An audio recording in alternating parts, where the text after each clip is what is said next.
Graça e paz, povo de Deus. Que Deus nos abençoe e que a gente possa chegar no final do dia agradecido de tudo que Deus fez em nossas vidas, tá bom?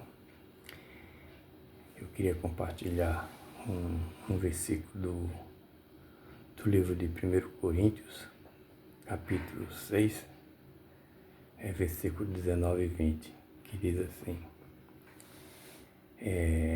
caso não sabem que o corpo de vocês é templo do Espírito Santo, que está em vocês, o qual receberam de Deus, vocês não são de vocês mesmos, foram comprados por um preço, portanto glorifiquem a Deus com o corpo de vocês. Esse ensinamento ressalta que a vinda de Jesus Cristo e a doação do Espírito Santo, com a doação do Espírito Santo, o crente se torna a habitação de Deus na terra, um lugar que deve ser tratado com respeito, cuidado, em vez de se depender de um local físico para adoração,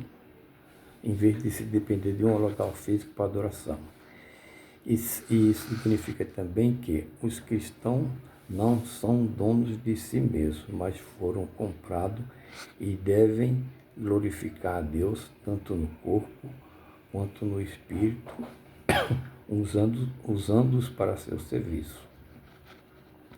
No Antigo Testamento,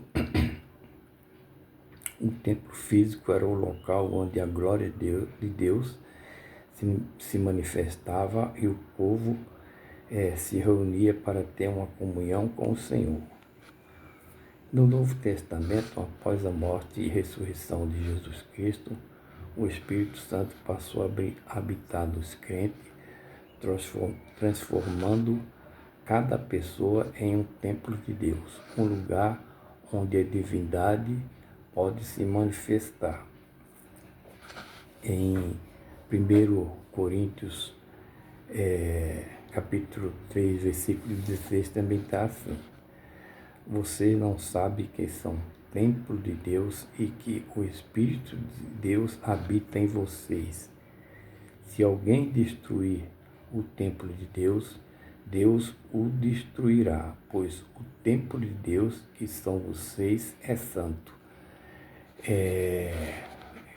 O que eu entendo e queria compartilhar com vocês é que para que o Espírito Santo de Deus possa morar em nós, que a gente possa ser verdadeiramente templo do Espírito Santo, as coisas em nossa vida têm que estar certinhas, né?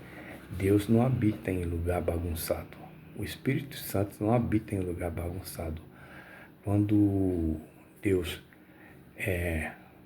quis morar mais perto do povo, no Antigo Testamento, Deus chamou Moisés e para que Moisés construísse uma arca, uma tenda, entendeu?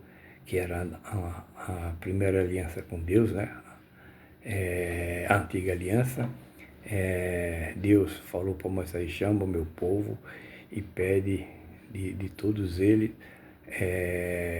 uma doação que estiver de acordo com o coração deles. E Deus deu uma lista bem grande a Moisés, né?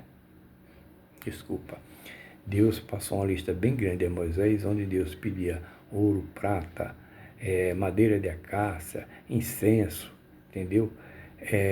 Pano de linho, pano de primeira, pano bom para fazer as cortinas, né? E a arca foi feita com as medidas que Deus passou para Moisés. O tabernáculo, que seria a morada de Deus, que tabernáculo significa morada, também foi direção de Deus, né?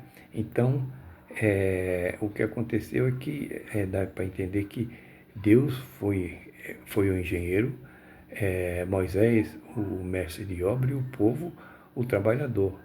Mas o que eu entendo é que Deus colocou tudo certinho, pediu as melhores coisas, deu a direção, tudo, para que ele pudesse morar na tenda mais perto do povo, entendeu?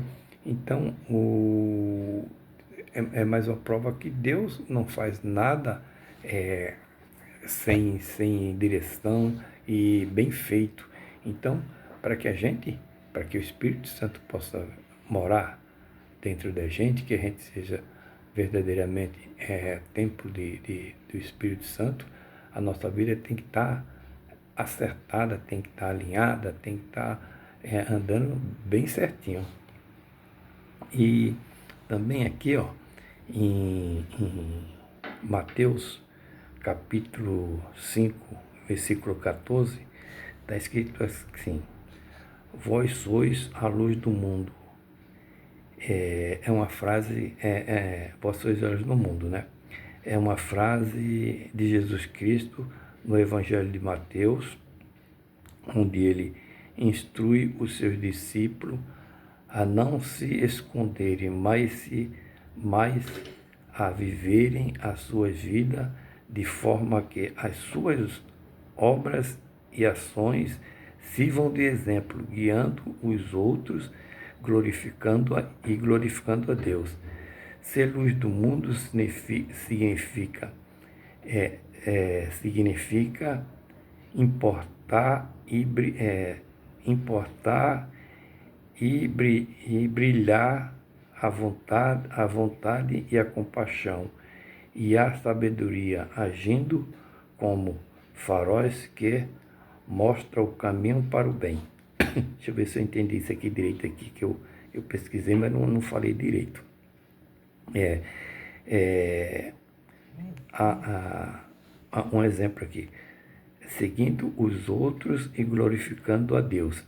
Ser luz do mundo significa, agora sim, incorporar e brilhar a verdade, a compaixão e a sabedoria, assim agindo como faróis que mostram o caminho para o bem.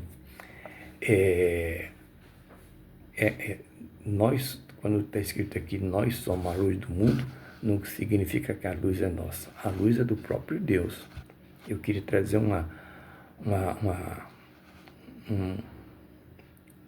fazer uma comparação.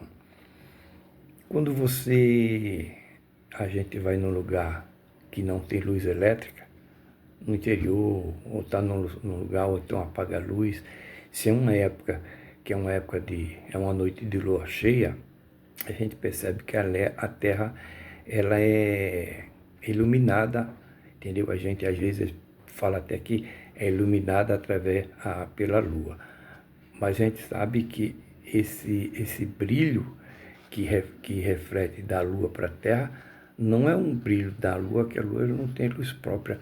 A lua, esse brilho vem do sol.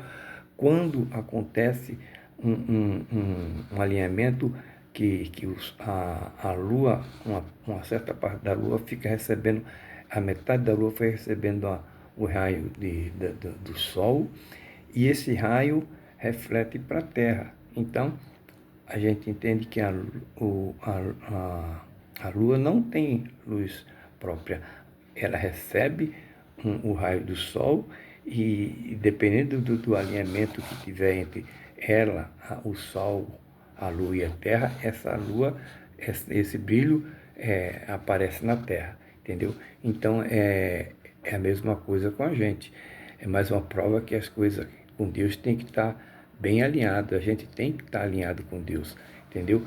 Se a lua, se para acontecer essa luz na terra precisa desse alinhamento, a gente também somos, para a gente ser luz na terra, a gente tem que estar alinhado com Deus. Tudo tem que estar certinho. Aonde eu volto também, que para nós sermos templo do Espírito Santo, tudo na nossa vida tem que estar alinhado. Para a gente ser luz do mundo, tem que a gente estar alinhado. Tudo com Deus tem que estar certinho, Entendeu, meu irmão? Então, que a gente possa ter esse entendimento de o que é ser luz do mundo e como a gente pode ser templo do Espírito Santo, de que forma que o Espírito Santo verdadeiramente vem morar em nossas vidas. E sendo assim, eu queria convidar vocês a orar comigo para que o Espírito Santo possa realmente vir morar em minha vida e na vida de vocês, tá bom? Senhor Deus Pai de misericórdia, nesse exato momento, papai, junto com meu irmão, eu quero te pedir perdão pelos momentos que eu não fui um verdadeiro servo, que eu não fiz desse templo que é o meu corpo, uma habitação do Espírito Santo, meu Pai. Ajuda-me, meu Pai, a andar nos caminhos dos teus mandamentos.